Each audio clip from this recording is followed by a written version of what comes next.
My radio came to life as sound crackled through the speakers. Immediate assistance needed at the park on Grand Avenue. Unidentified woman attacked and in critical condition. Grand Ave was only a couple of blocks away.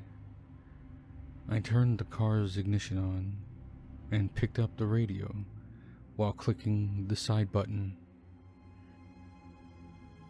Copy that. On my way now.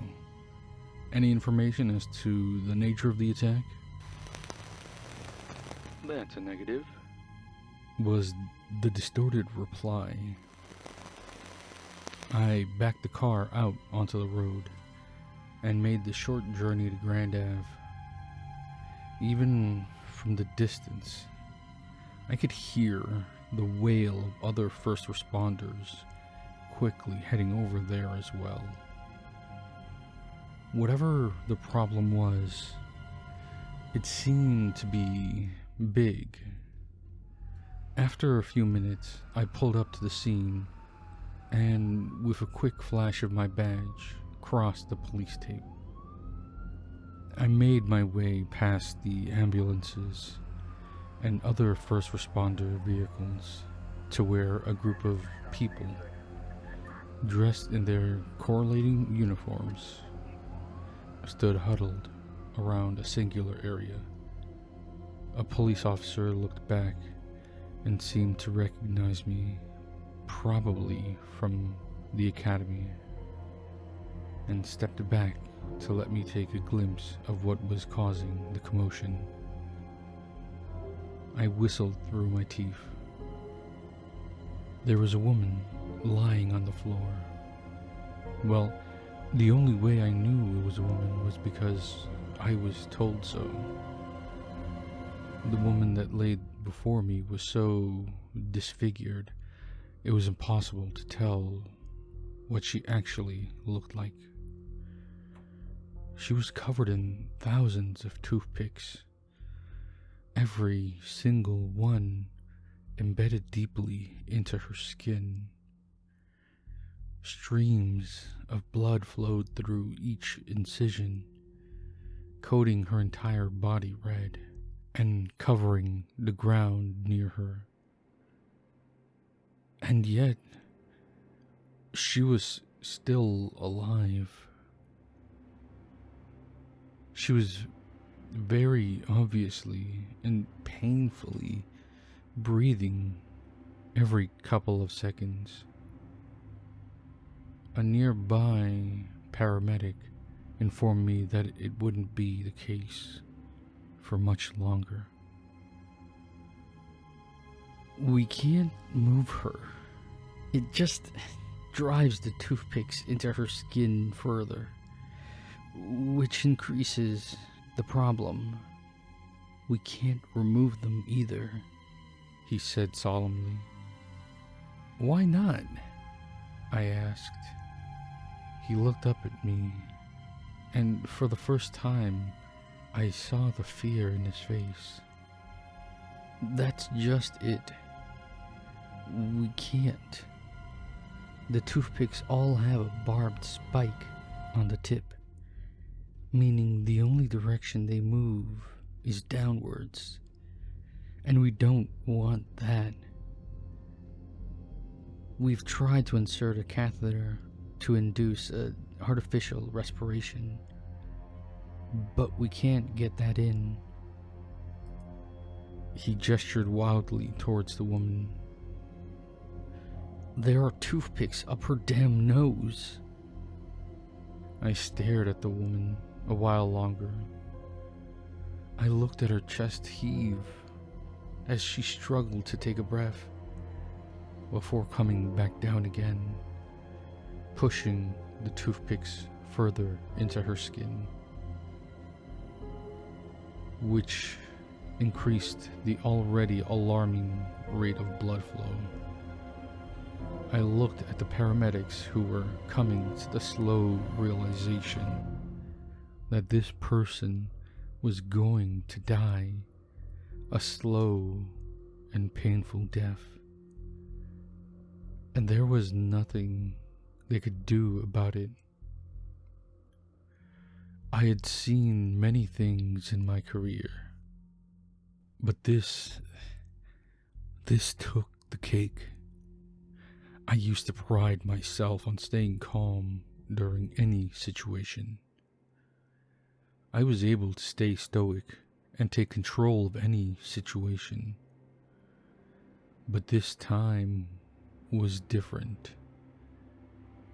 The brutality of the attack made my insides feel like a swirling mess, threatening to spill out of my mouth if I wasn't careful.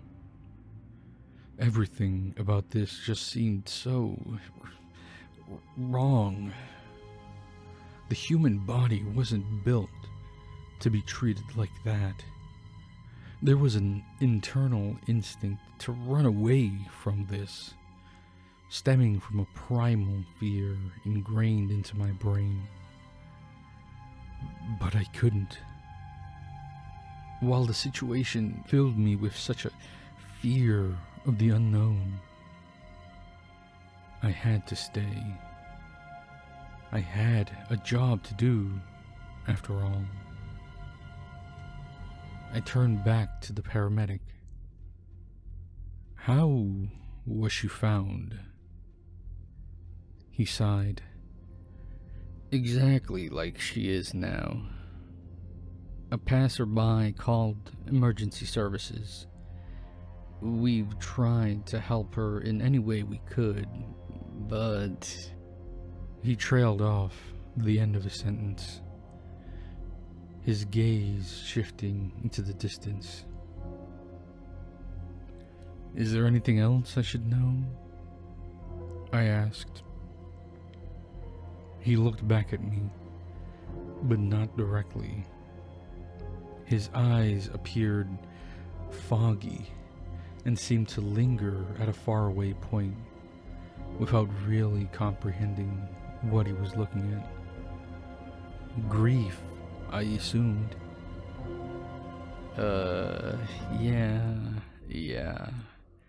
There were a couple of items found beside the body," he finally said.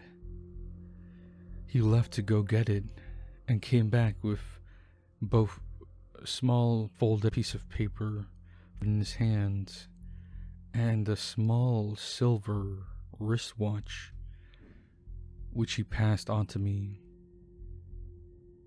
The watch caught my attention. It seemed familiar. Well, I suppose all silver chain-link watches with 3 faces look the same. But this one seemed different, somehow. The weight and the feeling of metal against my palm seemed to awaken a long-forgotten memory in the back of my mind. I could see myself holding this watch years ago and sliding it onto my wrist, or someone else's. I turned the watch over. 2 simple letters were engraved on the backside of the watch face. 2 simple letters that made the color drain out of my face and made the world seem as if it was collapsing on top of me. 2 letters that I had put there 6 years ago. A.E. Alice Edwards, my sister. She was presumed missing over 3 years ago, after she left her house to go for a nighttime jog and never came back, leaving behind a grieving husband and a 4-year-old daughter. The search was given up eventually. There was no leads and no witnesses. How do you begin to find someone who's vanished? With my mind clouding up with questions, I made my way back to the body. I forced myself to look past the blood and the toothpicks and the sight of mutilated flesh. I looked at the eyes, the only part of the body not completely covered in toothpicks, and collapsed into fits of tears. Because in that moment, I knew the eyes were bloodshot and lifeless, but I had seen all I needed to. The woman on the ground before me was my sister. I thought she was dead, and now I had seen her die without even knowing her true identity. I turned my gaze away from her and from all the others. All of these events were too much to process, and I knew I had to leave the scene or risk having a breakdown. In that moment, the pain was too great and the tears too strong. I nodded to the policeman guarding the tape and crossed it once more.